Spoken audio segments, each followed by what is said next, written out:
Everyone switching gears. Logistic industry investors, they are breathing a sigh of relief this morning. This is after UPS posted stronger than expected Q3 earnings, a quarter that's strikingly different from FedEx's big earnings miss about a month ago. You're taking a look at some of the actuals versus the estimates. We've also been keeping an eye on shares of UPS here this morning in reaction to the news, and particularly here with regard to, and there you're seeing the extended hours move up in reaction to this report by about 2.6%. But when you think about the logistics demand that UPS, that FedEx are going to have to continue to track through, and what that actually means in terms of the macro environment and pricing strategy, they're addressing right now that the macro environment is very dynamic, but they're actually on track, to achieve 2022 fiscal targets, their financial targets, by executing the strategy and really just looking at what they can control in the mix right now. Right. At first, when this crossed the wires, my first thought was, wow, somewhat shocked, because look what we heard from FedEx just over a month ago.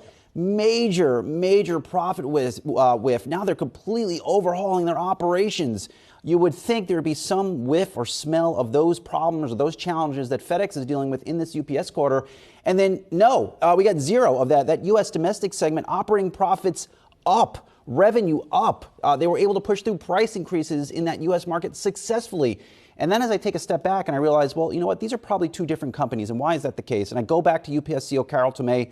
I've covered her career for many years. She used to be the longtime CFO of Home Depot. She gets the numbers. She understands how to manage through challenging situations. She was the CFO of Home Depot during the great financial crisis. And if you look back at Home Depot's performance during that period, sure, they got hit like many other companies around the world, but it wasn't that bad. I just think UPS is a better run company under Tomé than what everything is going on over at FedEx. They've also got some price changes that are going to be effective, that coming in this current quarter too. So there is perhaps even more discussion around what this is going to mean in terms of their future forecasts from this point forward. December 27th, 2022 is when some of those rates, UPS ground, air, international service, they're going to actually jump by an average of about 7%, just under that 6.9%. And so with that type of price increase as well, and what's being passed on to clearly some of their end consumers and the businesses that they work with and deliver for, there is a question of how long some of those price increases, whether that will just be the new normalization and whether that will ever come down,